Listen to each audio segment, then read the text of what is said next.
ATSers, and welcome to another Battlefield Walkaround. Well, kind of, because we're going to talk about something a little bit different today.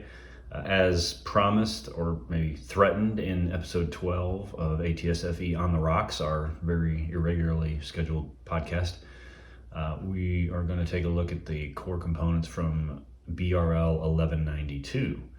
Now you may be asking yourself, why doesn't it say BRL 1192? Well, part of that is because I have it covered up, but I also wanted to highlight that this comes from the original Tobruk game, which is also the genesis of course, Advanced Tobruk System, ATS. So you could say this is kind of where it all started. BRL 1192 kind of takes it back to the Tobruk roots, and we'll talk about a little bit of the differences in things there and go through what comes in the core components. So without further ado, let's take a look. So first thing you might notice is you get a bunch of dice. Now, why is that, you may ask? Well, let's go find out. So here we are. This is why, multi-dice rolling. So you get 2 red, 2 blue, and 1 white, and there's a suggestion for rolling them all. So you might do the red, white. Red dice is to hit, the blue dice for hit location, and the white die if there's some other outcome on the table, which we'll talk about. Of course, then it says if a 6th die of yet another color is available, it can be rolled at the same time to cover rare contingencies. So I guess they could have given you a green one or what have you. But anyway, that's why there are so many dice. While we're in the rules, you can see it comes in at, well, I guess a full 32, right? Which is quite a bit less than, say, ATS. I don't have the original Tobruk, so I don't know what the equivalent is. One thing you'll note, obviously, is the 2d12 system. So if these are the to hit dice, you're rolling for a result between 2 and 12. And so where that comes in, we'll take a look at some of the charts here. So this is the hit probability table. So not unlike ATS, right? So it's not too far off from what you would be thinking. But you have across here range in hexes, and then this is the to hit number. So up close with what is this? An KSZ 222 20 millimeter, blah, blah, blah, blah.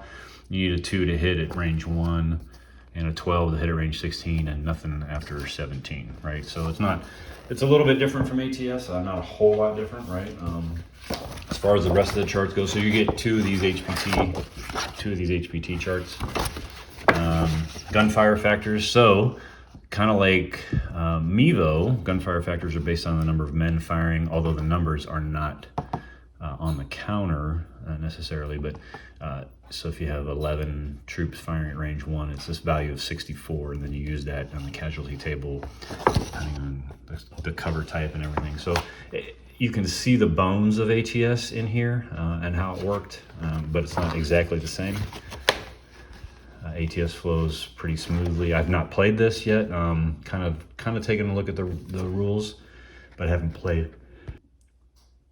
Ooh, pardon me, had a big old sneeze there. I didn't think you guys wanted to hear that. So lots of charts in here. Crew size, full crew, minimum crew. These are Mevo concepts as well. So you can see also how the Mevo quote unquote evolution is maybe a devolution back to the roots. But anyway, one interesting thing is you keep track of the losses per each squad here. So if you lose 2 guys, you'll start checking guys off, right? And their morale drops. Not unlike Mevo. Well, I guess Mevo's morale doesn't drop, but you have to photocopy this, which could be kind of difficult since it's on 11x17. So make it a little tough to copy, but whatever, it's there. Here is the experimental HE damage table, which you also get a hard copy, 8.5x11 of that one, but basically to figure out what happens to a vehicle when it gets hit by HE as opposed to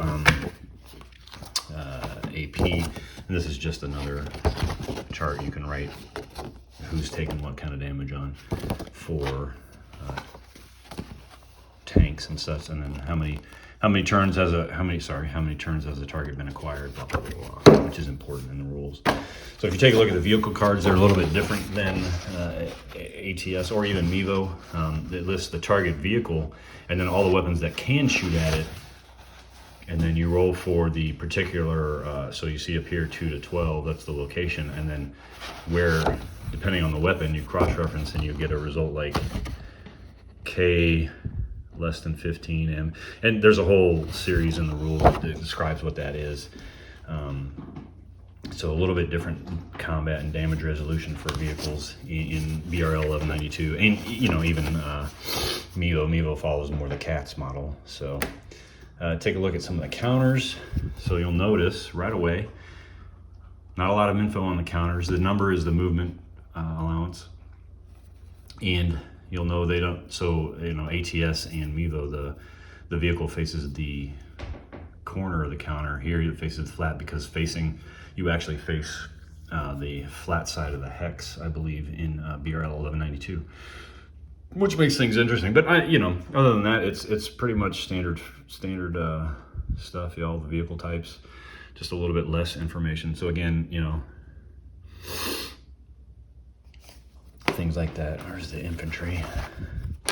So infantry are a little bit smaller, but you can see, again, they don't have a whole lot of information on them because a lot of the firepower information you saw is on a chart based on how many dudes are actually in the squad or crew or whatever, but the weapons are there and all kinds of things. So you get a bunch of those. I think the yellow guys are French, and the tan is Brit, Commonwealth probably. You see the kangaroo, or no, that's not a kangaroo. Anyway, you have 3 sheets of markers, all kinds of markers. Some of these will be familiar. Again, you can see the routes coming from here into ATS and then on into Mevo and stuff. Vehicle dust is a big deal in the desert, right? Speaking of maps, you get 6 map panels labeled A through F.